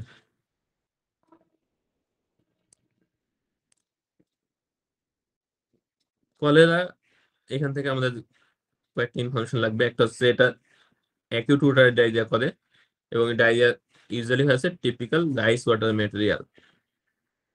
তাহলে ফেনার যে কালার থাকে ইউজুয়ালি এই ধরনের কালারের ডায়রিয়া হয়, এবং এই পেশেন্টগুলোর ডায়রিয়া থাকে অনেক বেশি, পেশেন্টের সিভিয়ার ডিহাইড্রেশন থাকতে পারে। আর এদের ক্ষেত্রে আমাদের ইনভেস্টিগেশনটা একটু ডিফারেন্ট। আমরা হচ্ছে স্টুল ডার্ক ফিল্ড মাইক্রোস্কোপি করব। ডার্ক ফিল্ড মাইক্রোস্কোপি করলে shooting star motility of Vibrio colliery পাওয়া যাবে। তাহলে এখানে যে অর্গানিজম থাকে ভিব্রিও কলেরি, এটার যে মুভমেন্ট থাকে, মোটালিটি থাকে, এটাকে বলে শুটিং স্টার অ্যাপিয়ারেন্স বলা হয়। কি করলে পাবো? ডার্ক ফিল্ড মাইক্রোস্কোপি করলে পাবো। তাহলে এখানে ইনভেস্টিগেশন নামটা জানা লাগবে। আর এখানে যে ডায়রিয়াটা হয় এটা হচ্ছে অ্যাকিউট সিভিয়ার ওয়াটার ডায়রিয়া হয়, পেশেন্টের সিভিয়ার ডিহাইড্রেশন থাকতে পারে, আর ডায়রিয়ার ভলিউমটা অনেক বেশি থাকে, এবং অ্যাপিয়ারেন্সটা হচ্ছে রাইস ওয়াটার অ্যাপিয়ারেন্স।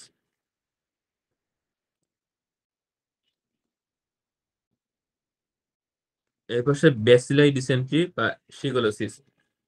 তাহলে ব্যাসিলাই ডিসেন্ট্রি বা শিগেলা এটা হচ্ছে যে ইকোলাই যে ব্লাডের যে প্রেজেন্টেশন থাকে ওইটার মতনই। তাহলে আমরা আলাদা করবো কিভাবে? সিনারিও দেখতে হবে যে সিনারিতে কোনো ক্লু দেওয়া আছে কিনা। ক্লু কি থাকতে?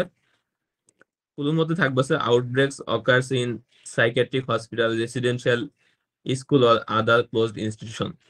মানে যেখানে অনেক লোকজন একসাথে থাকে সেখানে শিগেলে শিগোলোসিস হওয়ার রিস্ক থাকে বেশি। এটার কারণ হচ্ছে this is transmitted via contaminated food or flies, but person to person transmission by unwashed hands after defecation is the most important factor. তাহলে যেখানে হচ্ছে লোকজন বেশি থাকে সেখানে শিগোলোসিস হওয়ার রিস্ক থাকে বেশি। তাহলে কোনো সাইকিয়াট্রিক হসপিটালে বা রেসিডেন্সিয়াল স্কুলে বা এই ধরনের কোনো ইনস্টিটিউশনে যদি দেখা যায় যে একসাথে অনেকগুলো মানুষের ব্লাডি ডায়রিয়া হয়েছে, তাহলে সেক্ষেত্রে আমরা চিন্তা করবো হচ্ছে যে ব্যাসিলার ডিসেন্ট্রি বা শিগোলোসিস।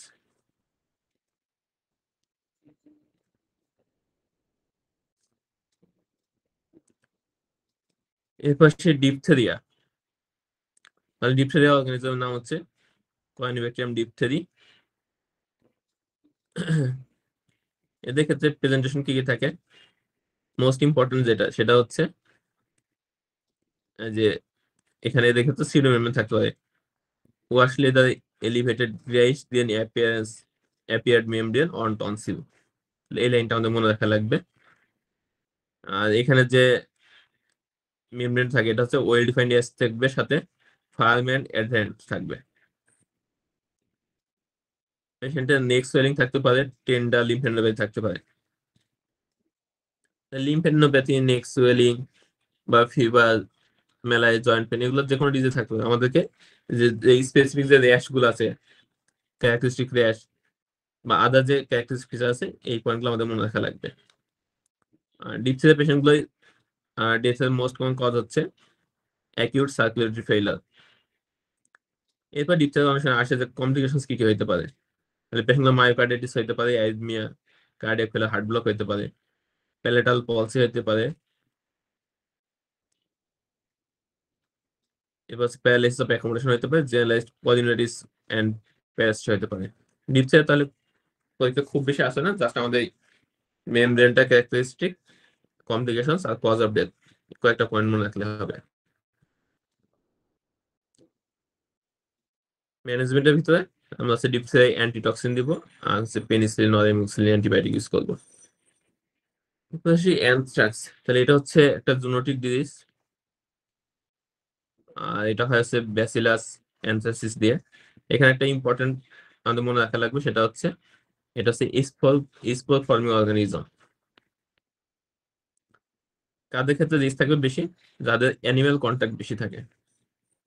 তাহলে এটা হচ্ছে ফার্মারদের হওয়ার রিস্ক বেশি। তাহলে এটার ক্ষেত্রে আমাদের অকুপেশনটা ইম্পর্টেন্ট। অ্যানথ্রাক্স কয়েকভাবে প্রেজেন্টেশন হতে পারে। এটা ডিপেন্ড করা হচ্ছে route of entry of anthrax spores. পরীক্ষায় সবচেয়ে কমনলি যেটা আসে সেটা হচ্ছে কিউটিনাস অ্যানথ্রাক্স। তাহলে এটা ওয়াসপিতে আসতে পারে, এমআরসিবি পার্ট 2 তে ইমেজ হিসেবে আসতে পারে, আর এমনি পরীক্ষাতে সিনারিও দিতে পারে। তাহলে ফার্স্টে একটা অকুপেশনাল হিস্ট্রি থাকবে, যেহেতু এটা অ্যানিমাল কন্ট্রোলের বিষয়, তাহলে পেশেন্টও এই ধরনের কোনো অকুপেশন থাকতে পারে। সেকেন্ড হচ্ছে অ্যানথ্রাক্স, কিউটিনাস অ্যানথ্রাক্স, যেটা এটা ক্যারেক্টারিস্টিক। তাহলে এটা হচ্ছে usually single lesion, develops as an irritable papule on an edematous hemorrhagic base, progress to a depressed black scar. তাহলে কি কি পয়েন্ট পেলাম? একটা হচ্ছে সিঙ্গেল লেশন থাকবে, সেকেন্ড হচ্ছে এটা হেমোরেজিক বেস থাকবে এবং ইডিমাটাস থাকবে, আর থার্ড হচ্ছে এটা হচ্ছে পরবর্তীতে ব্ল্যাক স্কার ফর্মেশন হয়। তাহলে এই তিনটা পয়েন্ট ইম্পর্টেন্ট। আরেকটা জিনিস ইম্পর্টেন্ট, এখানে হচ্ছে এক্সটেন্সিভ ইডিমা থাকে কিন্তু পেইনটা থাকে লেস প্রমিনেন্ট। তাহলে লেশনটা দেখলে মনে হয় খুবই অ্যাগ্রেসিভ লেশন, কিন্তু ইউজুয়ালি পেশেন্টের সেই তুলনায় পেইনটা থাকে কম।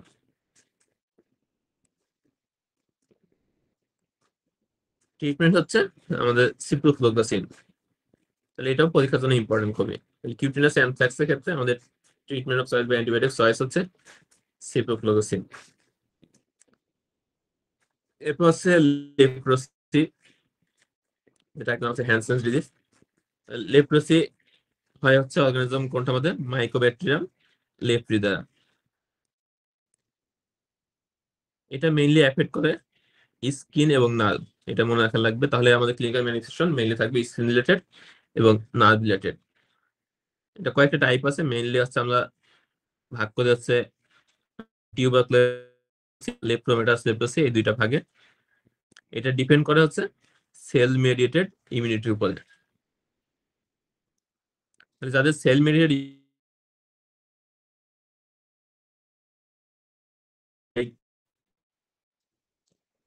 এবং যাদের সেল মেডিয়েটেড ইমিউনিটি থাকে লো, তাদের ক্ষেত্রে হবে লেপ্রোমেটাস লেপ্রোসি। আচ্ছা, এখানে একটা জিনিস ইম্পর্টেন্ট, সেটা হচ্ছে ট্রপিজম, মানে পার্টিকুলারলি কোন সাইটটাকে ইনভলভমেন্ট করে বা কোন সেলের প্রতি এদের অ্যাট্রাকশন থাকে বেশি। তাহলে mycobacterium leprae has tropism for Schwann cells and skin macrophage, যে কারণে এদের হচ্ছে নার্ভ এবং স্কিনের ম্যানিফেস্টেশন থাকে বেশি। তাহলে সেল ট্রপিজম ইম্পর্টেন্ট। আমরা এর আগে হার্পিস সিমপ্লেক্স ভাইরাসে সেল ট্রপিজম পড়ছি, তারপর পার্ভোভাইরাস B19 পড়ছি। তাহলে কোন অর্গানিজম কোন সেলে প্রতি, মানে কোন সেলে বেশি পাওয়া যায় বা কোন সেলে প্যাথোলজি বেশি করে, এই জিনিসগুলো মনে রাখা লাগবে। ক্লিনিক্যাল ম্যানিফেস্টেশনের মধ্যে আমরা পড়লাম কি, আমাদের জন্য স্কিনটা বেশি ইম্পর্টেন্ট, আর একটা হচ্ছে নার্ভ। তাহলে স্কিন আমাদের কি থাকে? মোস্ট কমন স্কিন লেশন থাকে হচ্ছে ম্যাকিউল অর প্ল্যাক্স। পেশেন্ট হচ্ছে সেন্সরি নার্ভ ড্যামেজ হয়, অটোনমিক নার্ভ ড্যামেজ হয়। তবে আমার জন্য বেশি ইম্পর্টেন্ট হচ্ছে সেন্সরিটা। লেপ্টোমেটাস লেপ্টোসিসের ক্ষেত্রে পেশেন্টের পেরিফেরাল নিউরোপ্যাথি থাকতে পারে, globe and stocking sensory neuropathy থাকতে পারে। নার্ভ ড্যামেজ আমরা সবাই জানি মোটামুটি, যেটা হচ্ছে পার্টিকুলার কিছু নার্ভে অ্যাফেক্টেড করে এবং নার্ভ থিকেনিং করতে পারে। তাহলে কোন কোন নার্ভকে অ্যাফেক্টেড করে এগুলো একটু নাম জাস্ট রিডিং করে রাখবেন। এখানে একটা জিনিস বেশি ইম্পর্টেন্ট, লেপ্রোসিতে ইউজুয়ালি সিএনএস এফেক্টেড হয় না। তাহলে এখানে আমরা ইউজুয়ালি কোনো সিএনএস ম্যানিফেস্টেশন পাবো না।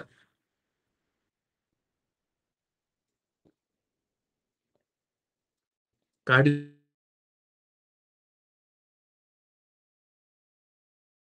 সিঙ্গেল আসতে পারে, এমসিকিউ আসতে পারে। তাহলে এটা আমাদের মেইনলি জানা লাগবে। আর কি থাকবে? একটা হচ্ছে হাইপোপিগমেন্টেড স্কিন থাকতে পারে, এবং এখানে যেহেতু সেন্সরি নিউরোপ্যাথি থাকে তো এগুলো অ্যানাস্থেটিক থাকে, মানে এখানে সেন্সেশন থাকে না।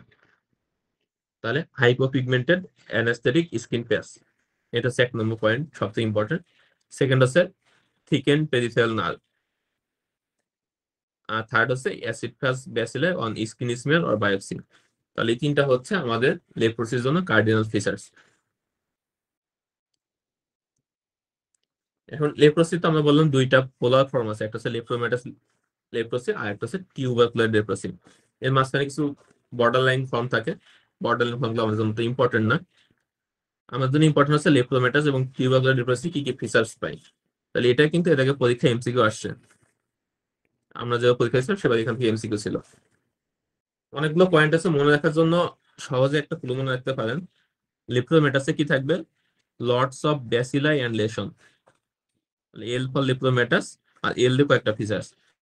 তাহলে এখানে ব্যাসিলাই কাউন্ট থাকবে অনেক বেশি, লেশন গুলো থাকবে অনেক বেশি, wide spread. Loss of margin, তাহলে এখানে যে লেশন গুলো থাকবে এগুলো মার্জিন ইউজুয়ালি বোঝা যায় না, এলিভেশনটা বোঝা যায় না।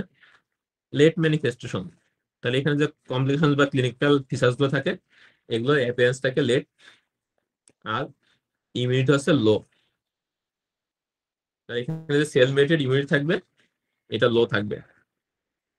তাহলে এখন আমরা দেখি ডিটেলস কি বলছে। ফার্স্ট হচ্ছে স্কিন এন্ড নার্ভস এ নাম্বার ডিস্ট্রিবিউশন। লেপ্রোমেটাস হচ্ছে ওয়াইডলি ডিসিমেন্টেড, মানে লটস অফ স্কেলেশন থাকবে। টিউবারকুলারে থাকবে হচ্ছে one or few side.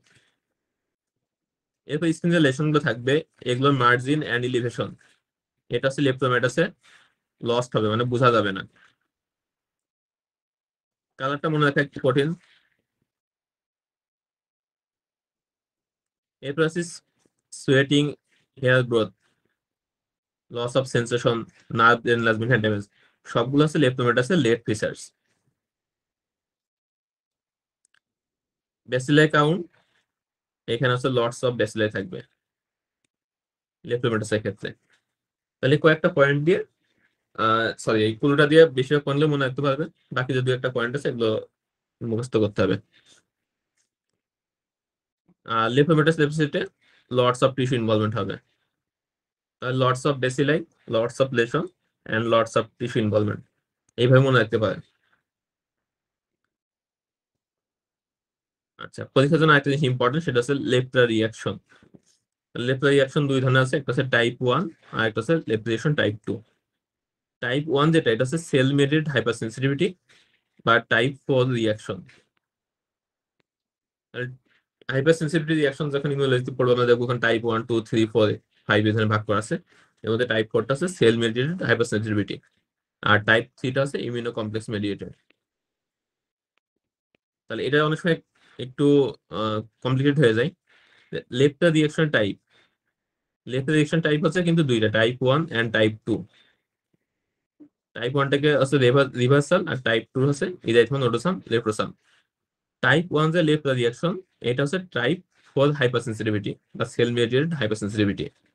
R type 2 লেপ্রা reaction যেটা, এটা হচ্ছে টাইপ 3 হাইপার সেন্সিটিভিটি রিয়াকশন বা immuno complex mediated hyper sensitivity reaction. তাহলে লেপ্রা রিয়াকশন হাইপার সেন্সিটিভ রিয়াকশন দুইটা কিন্তু আলাদা, এটা একটু মনে রাখা লাগবে। আরেকভাবে মনে রাখতে পারেন যে দুইটা যোগ করলে যোগফল হবে 5। তাহলে টাইপ 1 লেপ্রা রিয়াকশন হচ্ছে টাইপ 4 হাইপার সেন্সিটিভ রিয়াকশন, দুইটা মিলে হচ্ছে 5। আর টাইপ 2 লেপ্রা রিয়াকশন যেটা, সেটা হচ্ছে টাইপ 3 হাইপার সেন্সিটিভ রিয়াকশন, এই দুইটা মিলে হবে 5। রুল অফ 5 মনে রাখতে পারেন এইভাবে।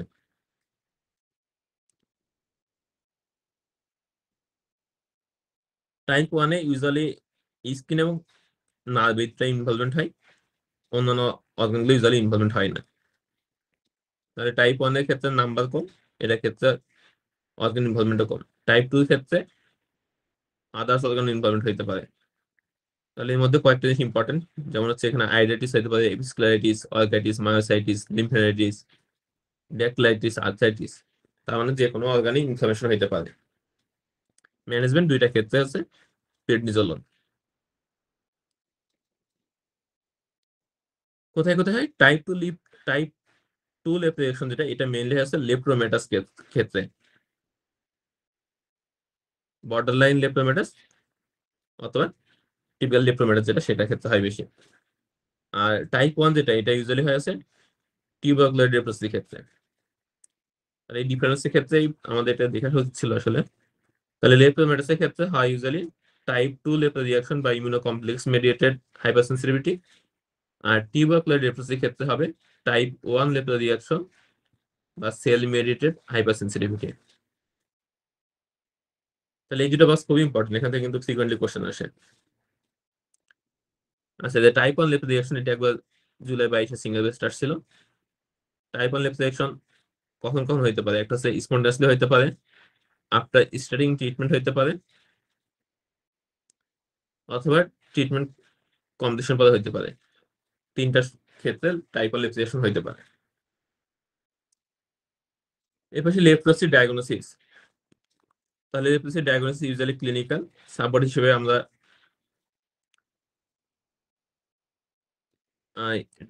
অ্যাসিড ফাস্ট ব্যাসিলা ডিটেক্ট করতে পারি। আর কনফার্মেটরি হচ্ছে স্লিট স্কিন স্মিয়ার্স। তাহলে পরীক্ষা আসলে ইউজুয়ালি এটাই আসবে, যে what is the confirmatory investigation, what is the investigation for monitoring response to treatment. তাহলে অ্যান্সার হচ্ছে স্লিট স্কিন স্মিয়ার্স। ট্রিটমেন্টের ক্ষেত্রে ইউজুয়ালি পরীক্ষা খুব একটা আসে না, জাস্ট ওষুধ ড্রেসগুলোর নাম মনে রাখলে হবে। আমরা যদি মান্থলি ট্রিটমেন্ট দিই, সেক্ষেত্রে আমাদের ট্রিটমেন্ট অফ চয়েস হচ্ছে রিফাম্পিসিন এন্ড ক্লোফাজিমাইন। আর যদি ডেইলি ট্রিটমেন্ট পাই, সেক্ষেত্রে হচ্ছে ক্লোফাজিমাইনের সাথে আমরা ড্যাপসন দিব। আর ডিউরেশন হচ্ছে পসিব্যাসিলিটির ক্ষেত্রে 6 মাস, মাল্টিব্যাসিলিটির ক্ষেত্রে 12 মাস। জাস্ট কয়েকটা পয়েন্ট জানলে হবে, ট্রিটমেন্ট ইউজুয়ালি কয়েকটা পরীক্ষায় আসে না। আচ্ছা, ড্যাপসনের একটা ইম্পর্টেন্ট অ্যাডভান্স ইফেক্ট হচ্ছে এটা হিমোলাইসিস করতে পারে। তাহলে কোন একটা লেপ্রোসি পেশেন্ট যদি অ্যানিমিয়া প্রেজেন্ট করে, এলডিএইচ বেশি থাকে, রেটিকুলোসাইট কাউন্ট বেশি থাকে, তাহলে এই ক্ষেত্রে রেসপন্সিবল ড্রাগ কোনটা? ড্যাপসন। এইভাবে অনেক সময় পরীক্ষা কোশ্চেনে আসে। তাহলে লেপ্রোসি প্লাস হিমোলাইটিক অ্যানিমিয়া, এর রেসপন্সিবল ড্রাগ কোনটা হবে? ড্যাপসন।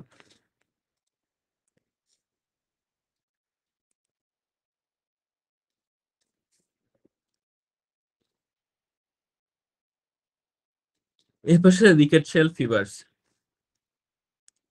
তাহলে এটা হচ্ছে most common tick born infections. তাহলে টিক বর্ন ইনফেকশন আমরা একটু আগে পড়ছিলাম, লাইম ডিজিজ বা বোরেলিয়া। আর এখন একটা ফাইল হচ্ছে রিকেটশিয়াল ফিভার্স। রিকেটশিয়া হচ্ছে একটা ইন্ট্রাসেলুলার গ্রাম নেগেটিভ অর্গানিজমস।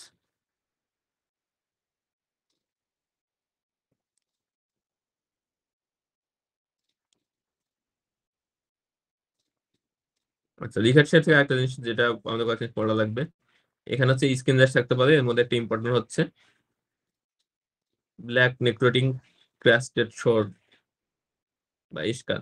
তাহলে এস্কার পাওয়া যায়, আমরা একটু আগে বললাম ব্ল্যাক এস্কার পাইছিলাম কোথায়? কিউটেনাস অ্যানথ্রাক্সে। আর এখন পাইলাম হচ্ছে রিকেটশিয়াল ফিভারে। তাহলে ডিফারেন্স করবে কিভাবে?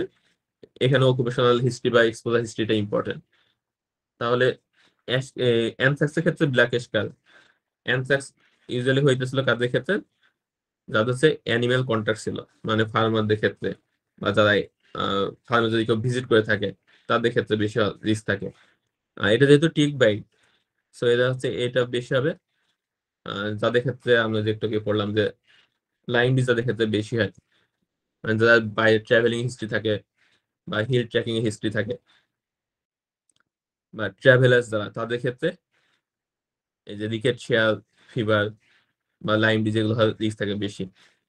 দুইটা ক্ষেত্রে আবার স্কিন র্যাশ আলাদা। আর লাইম ডিজিজের ক্ষেত্রে আমরা পাইছিলাম মিরাইথিয়া মাইগ্রেন্স বা বুলসাই র্যাশ। আর রিকেটশিয়াল ফিভারের ক্ষেত্রে ইউজুয়ালি পাওয়া যায় হচ্ছে ব্ল্যাক নেক্রোটিং এস্কার পাওয়া যায়। মানে ডিজিজ গুলোর ক্ষেত্রে, ইনফেকশন ডিজিজ গুলোর ক্ষেত্রে রিস্ক ফ্যাক্টরটা বেশি ইম্পর্টেন্ট।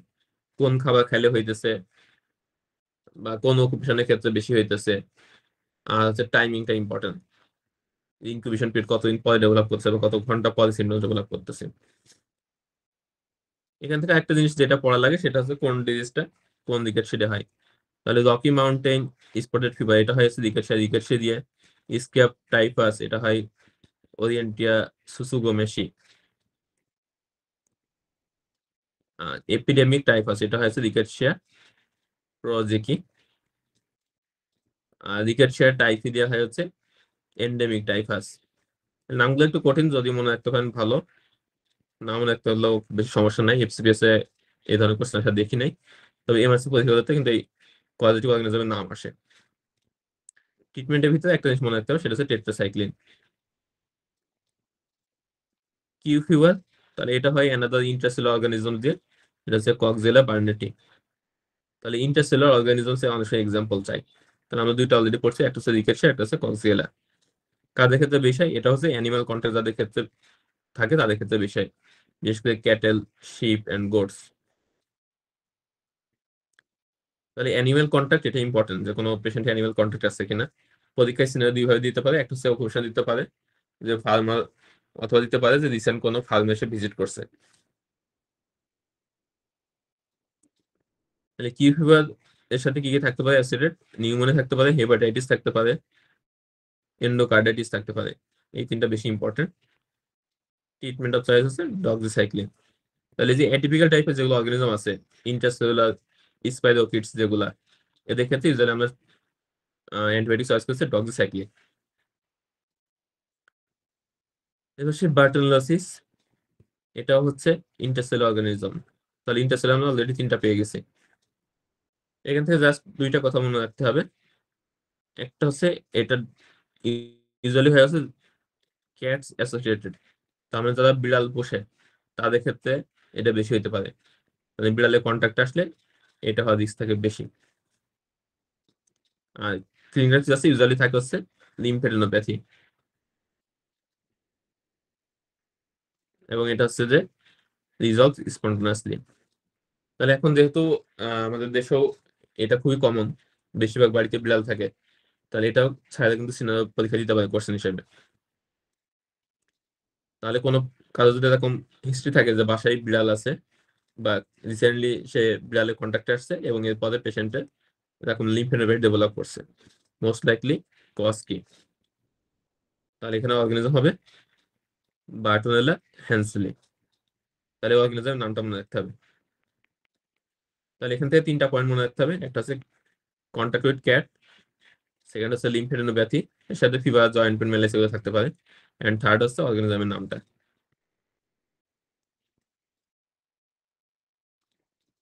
এরপর হচ্ছে ট্র্যাকোমা। তাহলে এই ক্ষেত্রে অর্গানিজমের নাম হচ্ছে ক্ল্যামাইডিয়া ট্র্যাকোম্যাটিস। সমস্যা কি? ক্রনিক কেরাটোকনজাংটিভাইটিস, এবং এটা হচ্ছে most common cause of avoidable blindness. তাহলে এটা হচ্ছে পরীক্ষায় আসতে পারে, which one of the organism causes most common, sorry, which one of the following is the most common cause of avoidable blindness? তাহলে সেটা অ্যান্সার হবে ক্ল্যামাইডিয়া ট্র্যাকোম্যাটিস। এখান থেকে খুব বেশি কিছু পড়ার দরকার নেই, জাস্ট ক্ল্যামাইডিয়াল অর্গানিজম গুলোর নাম এবং হচ্ছে কি কি ডিজিজ করতে পারে এটা একটু লাগবে। তাহলে ক্ল্যামিডিয়া ট্রিয়াকোমাইটিস, এখান থেকে দুইটা ডিজিজ আমাদের ইম্পর্টেন্ট, একটা হচ্ছে ট্রিয়াকোমা যেটা ব্লাইন্ডনেস করতে পারে, আর একটা হচ্ছে লিম্ফোগ্রানুলোমা ভেনেরা যেটা হচ্ছে জেনিটাল আলসারেশন করতে পারে। তাহলে আমরা যখন জেনিটাল আলসারেশন পড়বো তখন আবার এর নামটা আসবে।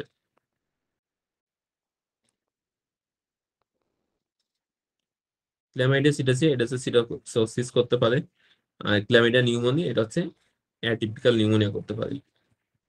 অ্যাটিপিক্যাল নিউমোনিয়ার কজ গুলো অনেক সময় পরীক্ষায় কোশ্চেন আসে এমসিকিউ হিসেবে।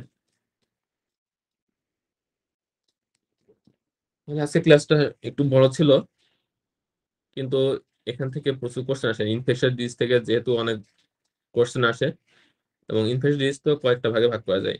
একটা হচ্ছে জেনারেল, যেটা আমরা ফার্স্ট ক্লাস ডিসকাস করছিলাম, এরপরে ভাইরাল, ব্যাকটেরিয়াল, এরপরে সম্ভবত প্যারাসাইটিক এবং হেলমিনথিক রিলেটেড কিছু ডিজিজ আছে, আর এরপর আছে এইচআইভি এবং এসটিডি যেগুলো আছে। তার যে চার পাঁচটা পার্ট আছে ইনফেকশন ডিজিজের, এর মধ্যে সব থেকে বেশি ইম্পর্টেন্ট কিন্তু ব্যাকটেরিয়াল পার্টটা। এখানে যদি একটু খেয়াল করে দেখেন, অনেক কোশ্চেন আসছে কিন্তু এখানে, জাস্ট এই যে 20 থেকে 23 3-4 বছরের মধ্যে এখান থেকে এতগুলো কোশ্চেন আসছে। সবগুলো কোশ্চেন তো কালেক্ট করা সম্ভব হয় নাই, অনেকগুলো লেখাও নেই, তার মানে এই পার্টটা খুব ভালো করে পড়তে হবে। তাহলে প্রত্যেকটা অর্গানিজম যখন পড়বেন ব্যাকটেরিয়া, তাহলে কয়েকটা জিনিস আমাদের খেয়াল রাখতে হবে। ফার্স্ট হচ্ছে রিস্ক ফ্যাক্টর, কোন ধরনের ফুড খাইলে বেশি হয় বা কোন ধরনের এক্সপোজার গেলে বেশি হয়। সেকেন্ড হচ্ছে অকুপেশনাল কোনো হিস্ট্রি আছে কিনা, কোন ধরনের অকুপেশনের রিস্কটা বেশি। থার্ড হচ্ছে ইনকিউবেশন পিরিয়ড, তাহলে ইনকিউবেশন পিরিয়ড আমরা ফার্স্ট ক্লাসে অ্যাভয়েড করছিলাম, কারণ ওখানে অনেক বড় একটা বক্স ছিল এবং এতগুলো মুখস্থ করা সম্ভব না। তবে আজকে যেগুলো পড়লাম এগুলোর ক্ষেত্রে এই পয়েন্টগুলো মনে রাখা লাগবে, বিশেষ করে ফুড পয়জনিং ক্ষেত্রে খুবই ইম্পর্টেন্ট। প্রথম হচ্ছে প্রিডোমিনেন্ট সিমটমস কোনটা। তাহলে ইনফেকশন ডিজিজের ক্ষেত্রে সিমটমস কিন্তু মোটামুটি সিমিলার, দেখে আলাদা করা খুবই কঠিন। সব পেশেন্টের ফিভার থাকবে, লিম্ফেডিনোপ্যাথি থাকবে, জয়েন্ট পেইন থাকবে, ম্যালাইস থাকবে, স্কিন র্যাশ থাকবে। তাহলে আমাদের ক্ষেত্রে আলাদা করার জন্য দেখতে হবে স্কিন র্যাশ যদি থাকে সেটা ক্যারেক্টারিস্টিক্স কিরকম। লিম্ফ নোড যদি ইনভলভমেন্ট থাকে তাহলে কোন লিম্ফ নোড গুলো বেশি ইনভলভমেন্ট হইতেছে। পেশেন্টের যদি জয়েন্ট পেইন বা কাফ পেইন থাকে তাহলে এটা সিভিয়ারিটি কেমন, মানে আলাদা করে বলছে কিনা। যেমন ডেঙ্গুর ক্ষেত্রে বলা হয় হচ্ছে ব্রেক বোন ফিভার, এবং রেট্রোঅরবিটাল পেইন থাকে, সিভিয়ার বনি পেইন থাকে। আবার চিকুনের ক্ষেত্রে জয়েন্ট পেইন গুলো প্রিডোমিনেন্ট থাকে, লেপ্টিসের ক্ষেত্রে কাফ মাসেল টেন্ডারনেস থাকে। তাহলে এই ধরনের যদি কোনো গুলো আলাদা করে বলে তাহলে ওইটা মনে রাখতে হবে। নোটস গুলো তো ওইগুলো আলাদা করে মার্ক করা আছে, বিশেষ করে যেগুলো বেশি ইম্পর্টেন্ট সেগুলো ব্লু কালার করে আলাদা করে দেওয়া আছে। স্কিন র্যাশ যদি থাকে স্কিন র্যাশে কোনো ডেফিনেটিভ ক্যারেক্টারিস্টিক ফিচার আছে কিনা, তাহলে এই পয়েন্টগুলো এইভাবে মনে রাখতে হবে। ইনফেকশন থেকে ইউজুয়ালি আপনাকে সিনারিও দিয়ে বলবে যে কোন অর্গানিজম হয়েছে। এই সিনারিওটা বেশি কমন, কারণ এখানে তো আলাদা করে ডিজিজ ওইভাবে ইউজুয়ালি ডায়াগনোস করতে বলে না। ইনভেস্টিগেশন নিয়েও টেনশন করার দরকার নেই খুব বেশি, কারণ এখানে ইনভেস্টিগেশনও এত বেশি আসে না। ভাইরাল যেগুলো ডিজিজ আছে বা অ্যাটিপিক্যাল অর্গানিজম আছে বেশিরভাগ ক্ষেত্রে ইনভেস্টিগেশন চয়েস আছে সেরোলজিক্যাল মার্কার্স দেখি আমরা। যেগুলো কয়েকটা এক্সেপশন আছে সেগুলো আলাদা করে একটু দেখে নেবেন, বাকি সবগুলো আছে সেরোলজিক্যাল মার্কার দেখা হয়। ওকে, তাহলে আজকের ক্লাস আমাদের এই পর্যন্তই। আর কোনো কোশ্চেন আছে? ওকে, ঠিক আছে, ভালো থাকুন সবাই তাহলে।